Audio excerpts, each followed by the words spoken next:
मोतीलाल एक छोटा किसान था जिसके पास पूर्वजों की 2 बीघा जमीन थी। मोतीलाल अपनी पत्नी, बेटे अशोक और बेटी गुड़िया के साथ अपने पैतृक गांव में रहता था। मोतीलाल यूं तो एक छोटा किसान था, पर एक बहुत समझदार और सुलझा हुआ व्यक्ति था। गांव के और छोटे किसान जहां अपनी उपज की बची हुई धनराशि से अपने खेत को बढ़ाने में लगे हुए थे, वहीं मोतीलाल अपनी उपज की बचत से अपने बच्चों को अच्छी शिक्षा देने में लगा हुआ था। यह सोच मोतीलाल को अपने गांव के किसान भाइयों से अलग करते थे। गांव के किसान लोग अपनी जमीन को 2 से 5, 5 से 10, 10 से 15 बीघा करने के लिए अपने बच्चों को स्कूल भेजने के बजाय अपने साथ खेतों में काम करवाते।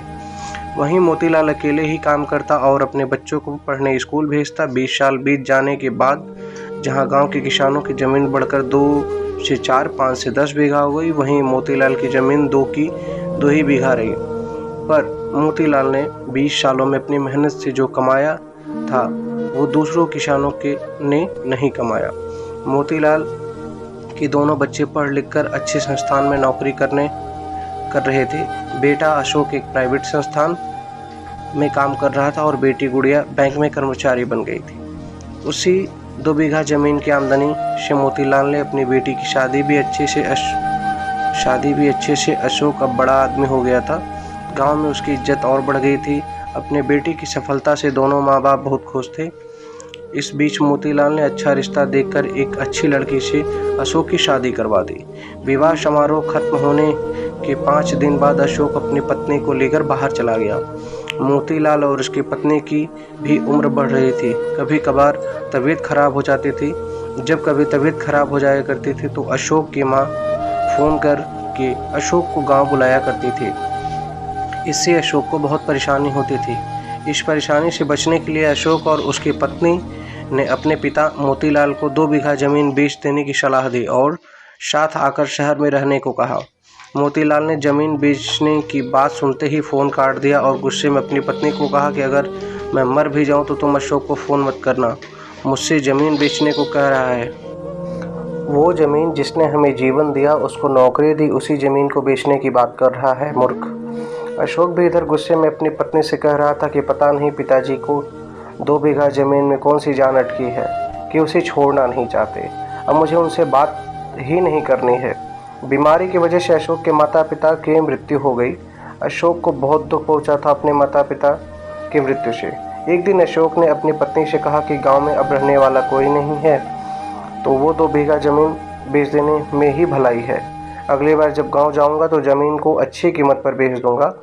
अशोक की पत्नी ने भी हामी भर अशोक के माता पिता को गुजरे हुए अभी 3-4 महीने ही हुए थे कि अचानक बाजार में मंदी का दौर चला आया और बहुत सी कंपनियों ने अपने अपने कर्मचारियों को निकाल दिया, जिसमें एक नाम अशोक का भी था। अशोक बहुत परेशान हो गया था। उसको सदमा लग गया था, मानो उसके पैरों तले से जमीन खिसक गई थी। अशोक को विश्वास नहीं हो रहा था कि अब उसके पास नौकरी नहीं है। लाखों चिट्ठियां अनेक लोग रोज कंपनी को भेजते, पर कोई जवाब न मिलता। अशोक ने भी दर्जनों बार चिट्ठियां लिखी, पर उसका भी कोई जवाब न आया। समय बीत रहा था और अशोक के खाते में बाकी राशि भी खत्म हो रही थी। एक वक्त आया जब अशोक के पास मकान के किराए के पैसे देने भर के पैसे नहीं बचे थे। ऐसे सख्त हालात में अशोक को कुछ नहीं समझ आ रहा था कि वो क्या करे। तभी उसके पत्नी ने उसे कहा कि क्यों न हम लोग कुछ दिन के लिए आपके गांव चलते हैं, जहां आपके पिताजी के घर। अशोक के पास इसके अलावा और कोई रास्ता नहीं था। अशोक अपनी पत्नी को लेकर अगले दिन अपने गांव चला गया। कुछ दिन गांव में रहने के बाद अशोक ने गांव के दूसरे किसान की मदद लेकर अपने खेत में फसल उपजाई। अशोक खेती करके अपना और पत्नी का जीवन पोषण 3-4 वर्षों तक करता रहा। अशोक खेती भी करता और नई नौकरी के लिए अलग अलग कंपनियों में दरख्वास्त भी भेजता रहता। इस दुख के क्षण में अशोक अपने पिता मोतीलाल और अपनी माँ को बहुत याद करता। अशोक की पत्नी भी अपने सास ससुर को ढेरों दुआएं दिया करती और बोलती अशोक से कि अगर आज आपके पिताजी की 2 बीघा जमीन न होती तो हम लोग कहीं की न रहते, सड़क पर आ गए होते, दर दर भटकने को मजबूर हो गए होते। जिस जमीन को हम लोग बेचने की बात कर रहे थे, आज वही जमीन हमें नया जीवन दे गई। इस दौरान अशोक जिस कंपनी में काम करता था, उस कंपनी से अशोक को नौकरी के लिए चिट्ठी आई अशोक और उसकी पत्नी चिट्ठी देखकर बहुत खुश हुए। दोनों लोग फिर से शहर को चले गए और हंसी खुशी अपना जीवन व्यतीत करने लगे। जब अशोक को 2 बीघा जमीन को बेचने की कभी बात न करता अपनी पत्नी से। अशोक छुट्टियों में अपने गांव भी जाता और अपने खेत में कुछ फसल भी उपजाता। अशोक को एहसास हो गया था कि क्यों उसके पिता मोतीलाल गुस्सा हो जाते थे जब वो 2 बीघा जमीन बेचने की बात करता था।